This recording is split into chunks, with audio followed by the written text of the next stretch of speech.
በጣም ነው ስለ ካፋኝ በጣም ወግድ ነበርና ያ ማየት መቻል በራሱ ትልቅ ነገር ነው፣ ትልቅ ቴስቲሞኒ ነው። እግዚአብሔር ከዚህም በላይ ይዳብሳት፣ ካለችበት ነገር ጨርሶ ይማራል። አብዛኞቻችን ከጠላቶቻችን ራሳችንን ለመጠበቅ ስንጠነቀቅ ወዳጆቻችን ነፍሳችንን እየነጠቁት ነው። ምንሰማው ነገር ከጊዜ በኋላ በጣም በእንደዚህ አይነት ጉዳይ ላይ እየበዛ ነው ያለው። ፈጣሪ ራሱ እሳትን አለማዝነቡ እስከዛሬ ድረስ ትልቅ ምህረት ነው። 30 ደቂቃ ነው ያው እንደምታውቁት ሪሞት 30 እየተባልን ነው መንገድ ላይ ሙሉ ነገር ከኢቢኤስ ገብተን እስክንወጣ የተፈጠረውን ነገር ለመናገር በየኑስ ሚዲያ መተን እዚህ ርቀትም የሄደ የለም። አፍሮ ነው ሰው የሚቀመጠው ወይም ደግሞ ይቅርታ የሚጠይቅበት መንገድ ካለ ልቅነትም ነው። ዋትስአፕ ፋሚሊ እንዴት ናችሁ? ዛሬ በድጋሚ መጥቻለሁ። ፋሲካ ኢዝ ባክ ጉድ ፈላ እንላለን። አመሰግናለሁ። አብራችሁን ቆዩ። ላይክ፣ ሰብስክራይብ፣ ሼር እንዳይረሳ። ወደ ቪዲዮ። የዚህች ልጅ ሞት ያሳዝናል። ከወዳጅ የሚመጣ አደጋ እየጨመረ ነው። ዘመኑ ሳይሆን የከፋው ሰዎች በጣም ከፍተዋል፣ አውሬ ሆነዋል። ለገንዘብ ለቁስ ብለው ሰውን ማጥፋትን ቀላል አድርገዋል። አብዛኞቻችን ከጠላቶቻችን ራሳችንን ለመጠበቅ ስንጠነቀቅ ወዳጆቻችን ነፍሳችንን እየነጠቁት ነው። በዙሪያችን ያሉ ሰዎች የኛን ድክመት የሚያውቁ እያጠቁን ነው። መርዝ እያበሉን ነው። መተት እያደረጉብን ነው። ሕይወታችንን እያጨለሙ ነው። እኛ እነሱን እንወዳለን፣ እንደክምላቸዋለን፣ እናዝንላቸዋለን። እነሱ እኛን ቆፍረው እየቀበሩ ነው። ይቺ ልጅ ጓደኛዋ ስትደውልላት ወደ ሞት አቅጣጫ እንደምትወስዳት ብታቅ ኖሮ ትጠነቀቅ ነበረ። ከፍቅረኛዋ ጋር ሆና ጓደኛዋን ማስገደል ለብር! ኦ ማይ ጋድ! ከጓደኞቻችሁ ራሳችሁን ጠብቁ። ሁሉም ጓደኞቻችሁ ጠላቶቻችሁ ናቸው እያልኩኝ አይደለም። ሁሉም ጓደኞቻችሁ ግን ወዳጆቻችሁ እንዳይደሉ እርግጠኛ ነኝ። ልንገራችሁ፣ የዛሬ ምናምን ዓመት ሕይወታችሁ ከቆመ ከጠላታችሁ በላይ በጓደኛዬ ብላችሁ የምታስቡት ሰው እንደሆነ ላረጋግጥላችሁ ወዳለሁ። ለዚች ልጅ ነፍሷን እግዚአብሔር አምላክ በአጸደ ገነት ያኑርልን፣ ቤተሰቦቿን ያጽናናልን፣ ከእንደዚህ አይነት ክፉ ሰዎች ይሰውረን፣ ያድነን። መልካም ቀን። አቤቱ ከጠላቶቼ ራሴን ጠብቃለሁ፣ ግን ከወዳጆቼ አንተ ጠብቀኝ። ይሄ በጣም ትልቅ መልእክት ነው። እውነት ነው። ምንሰማው ነገር ከጊዜ በኋላ በጣም በእንደዚህ አይነት ጉዳይ ላይ እየበዛ ነው ያለው እና የት እንደምንሄድ በጣም በቃ በእኛ ኃጢአት በእኛ ጥፋት መስራት የተነሳ አንዱ ለአንዱ በጎ አመለካከት ባለመኖሩ የተነሳ ፈጣሪ ራሱ እሳትን አለማዝነቡ እስከዛሬ ድረስ ትልቅ ምህረት ነውና እንደሰማችሁት ይሄ ጉዳይ በገዛ ባመነቻ ጓደኛዋ በተደረገ ሴራ ከጓደኞቿ ጋር በማተባበር ደረሰችባት ጉዳት ነውና ምናምነው ሁሉ ለህይወታችን አስፈላጊ ነው ማለት አንችልም። ምናምነው አካል ሁሉ ጠቃሚ ነው ማለት አንችልምና ምንም ማድረግ አይቻልም። አንዴ ለጠፋ ነፍስ ለቤተሰብ ግን መጽናናትን እመኛለሁ። ፈጣሪ ጠብቀን፣ ራሳችንን እየተጠነቀቅን ቤተሰቦች።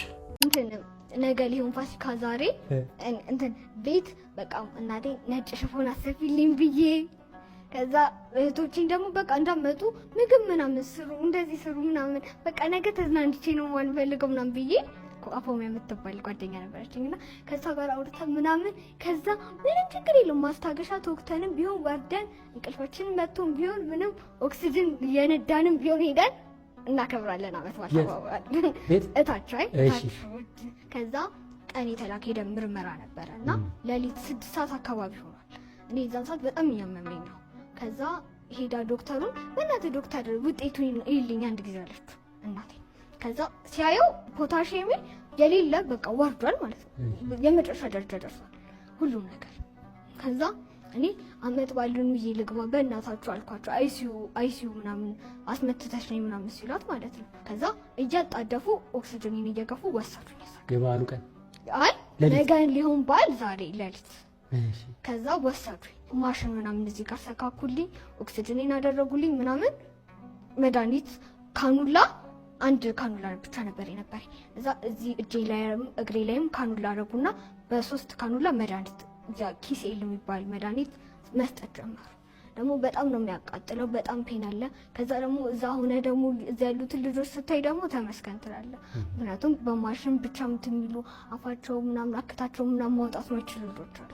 እዛ ኮንሽስነስ ግን ታውቂያለሽ ስለ በጣም ራሴን ባላውቅም የሆነ ትንሽ ራሴን አውቃለሁ። ከዛ መድኃኒት እየተሰጠኝ ሳለ ጠዋት ላይ ለአባቴ ደወለችለትና እናቴ በቃ እንዳደነግጡ አይሲዩ ገብታለች፣ ኑ ዝም ብላችኋለች። ከዛ እዛ ገባሁኝና ምግብ ትልቁና ትንሹ አንጀቴ ቆስሏል፣ ፈንገስም ፈጥሯል። ስለዚህ በቃ ምንም ምግብ ምናምን እንዳበላ ተባለ። ከዛ እኔ ደግሞ የዛን ዕለት መብላት ፈልጌ ነበር በጣም። ከዛ ምግብ አባቴ ይዞ ሲመጣ አላወቀም ነበርና ይዞ መጣ። ከዛ ዶክተሮቹ ለምንድን ነው ልጅቷ የምታጓጓት ምግብ እንዳበላ ውሃም እንዳጠጣ ምናምን አሉ። ከዛ የዛን ሰዓት በጣም ነው ስድል ከፋኝ፣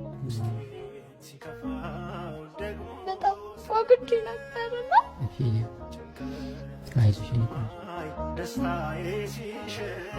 ከዛ ደግሞ እህቶቼን የባሰ ሳያቸው በአመት ባልቀን እዛ መግባቴን ምናምን ሳይ በቃ ምተርፍ አልመሰለኝም ነበርና በጣም ነበር የደነገጥኩት።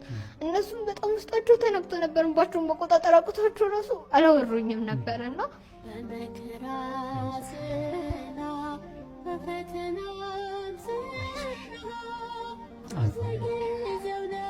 በቃ በሰዓቱ ማንም ትተርፋለች ምናምን ያለ ሰው አልነበረም። እና እህቴ ሰሚነሽ ኪዳነ ምህረት ሄደች። እምነቷንና ጸበሏን ይዛልኝ መጣች። ትልቁና ትንሹ አንጀቴ በጣም ቆስሎ ስለነበረ ሰርጀሪ ይሰራሉ። ያቆሰለው ካንሰሩ ነው ወይስ ሌላ ኢንፌክሽን ሳይታወቅ በጣም ጎርቶኛል።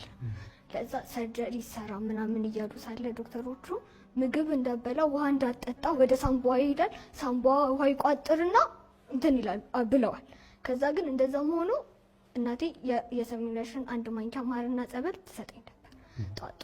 ከዛ 3 ቀን ከወሰድኩኝ በኋላ ካይሱ ወጣሁኝ እና አትራሳውንድ ትታይ ተባለ። አትራሳውንድ ታየ። ከዛ አትራሳውንዱ ሲታይ እየዳነ ነው፣ ትንሽ ብቻ ነው ያለው ማለት ነው ቁስለቱ። አዎ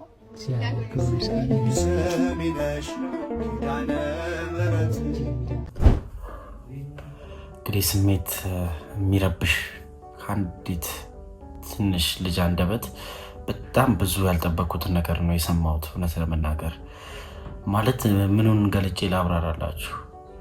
እየተረዳችሁ በቃ እየተካሄደ ያለውን ነገር ሁሉ ከመንፈሳዊው ነገር ጋር የተገናኘም ጦርነት፣ እንዲሁም ደግሞ ሐኪሞች የሚያደርጉት ርብርብ እያንዳንዱን ሞመንት ታስታውሳለች። የምታብራራበት መንገድ ከእሷ አንደበት የማይጠበቅ ነው እና እኔ በጣም ለራሴ ገርሞኛል።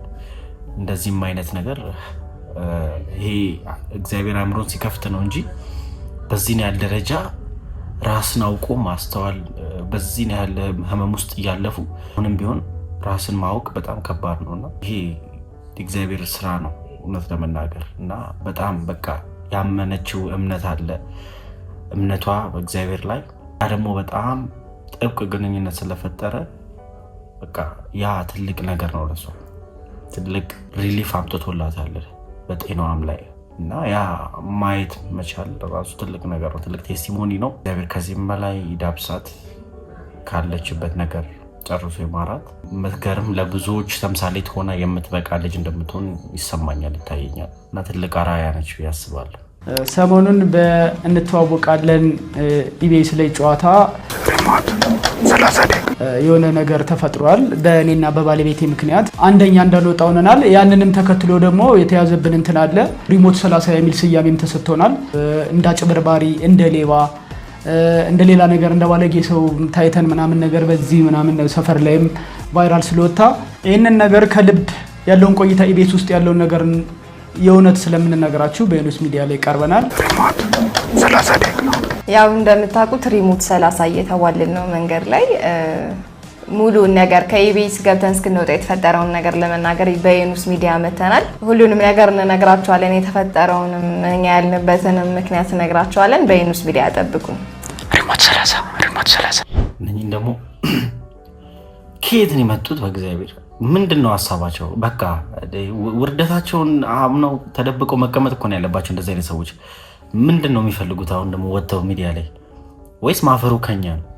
እውነት እኔ ያላየሁትም ሙሉ ፕሮግራሙ እንደዚህ አይነት ነገር ሳይም አልገኝም፣ ግን ተቆራርጦ በማየቴ ምናምን የሆነ ፓርት በቃ ራሳችን ዲፌንድ ለማድረግ ፕሮቴክሽን መጀመሪያ ነው። አሁን ኤቭሪቲንግ ያው አልቆ ራሳቸውን እንደ አንደኛ ሊቆጥሩ ያስባሉ። ከልጅነት ጀምሮ አብሮ ያደገባቸውን አይነት ባህሪ እዚህ ጋር መጥተው ደግሞ እንደገና እንደ ትክክለኝነት ያዩታልና በጣም ያስጠላል። በቃ ተሸነፉ። ከመሸነፋቸው በላይ አፍሮ ነው ሰው የሚቀመጠው ወይም ደግሞ ይቅርታ የሚጠይቅበት መንገድ ካለ ያ እውነት ትልቅነትም ነው፣ ራስን ማስከበር ነው። ግን በዚህ ደረጃ ቴክኖሎጂ እኮ ቀደመን አይደል እንዴ? እኛ እዛ ጋር ዋሽተን ቀጥፈን ቴክኖሎጂ ማምለጥ አልቻለም፣ ይዞናል። እንደተያዘባቸው ያሳያል ማስረጃው። እነሱ እዚህ ጋር መጥተው ምናምን እንኳን ባልና ሚስት ከአንድ ወንዝ ምናምን ይባላል ነገር ጭራሽ አንዱ ከአንዱ አይሻልም። እግዚአብሔር ይሁናችሁ። እኛ ግን አንሰማችሁም። በቃ ዞር በሉ ወደዛ፣ ወደ አትያዙብን።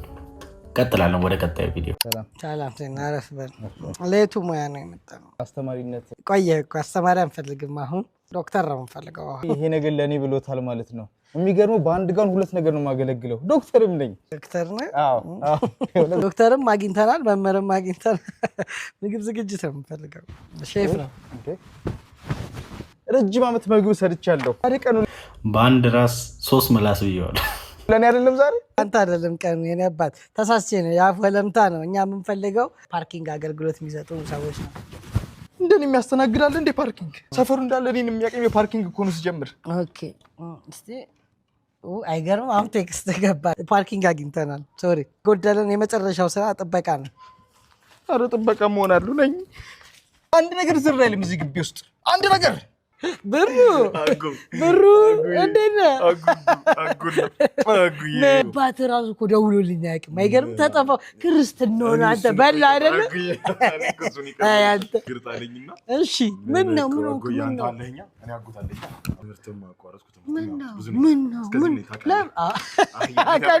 አንተ ታለንት ያለህ ከድር እኮ ታለንት ጭበራ ሲያምርብህ አይደለም። አንዴ ላቋርጥ እስቲ አንዴ ዝም በል ቁጭ በል እባክህ። አንተ ጋር እኮ በቃ የሆነች ነገር ስራ እኔ አባል ደግሞ አጋጣሚ ዛሬ እንዳለ ከሐኪም ጀምሮ ቅጥር የጣው ከሐኪም ጀምሮ ቅጥር የጣው ውጣ እንዴ ማነህ? ቁጭ በል ብሩዬ። ምንድን ነው የምትፈልገው? ሐኪም አለ ዶክተር ግንባታው ላይ ማስገባኝ ኮንስትራክሽኑ ትችልበታል አንተ ካልጠበቅ ምስኪን ህዝብ በመጫወቻ የሚሆነው ልክ እንደዚህ ነው። አያችሁ በየቦታው ላይ የሚቀመጡ ከዛ የራሳቸውን የሆነ ስልጣን ሲያገኙ የራሳቸውን ሰዎች እንዳለ የተለየ ጥቅም የሚሰጡ ብዙ አሰራሩን የሚያበላሹ። ይሄ ነው በቃ ሀገራችንን ዲሞክራቲክ እንዳትሆን የሚያደርጋት ትልቅ ነገር። ከዚህ ውስጥ መማር እንችላለን፣ ማየት እንችላለን። ልክ እንደተለየ ፕሪቪሌጅ የሚያስቡ ዘመድ ወይም የሆነ ከላይ አለኝ ብለው ተማምነው ብቻ ወይ ትምህርታቸው የሚያቋርጡ ብዙ ሰዎች አሉና እዚህ ነገር ላይ ነው መፍትሄ መደረግ መጀመር ያለበት ብዬ አስባለሁ። ምክንያቱም ዞሮ የተማረው እየተጎዳ ስለሆነ። በጣም አመሰግናለሁ ውድ ተከታታዮቼ፣ አክብራችሁ ስለተከታተላችሁ እዚህ ድረስ። ከተከታተላችሁ ደግሞ ሰብስክራይብ፣ ሼር እና ላይክ ማድረጋችሁ እንዳትረሱ። ፋሲካ ጉድፈላ እያለ ይቀጥላል። አብራችሁ ኮሜንት አስተያየታችሁን ደግሞ ማስቀመጥ ትችላላችሁ። በጣም አመሰግናለሁ። እግዚአብሔር ያክብርልኝ። ቴንክ ዩ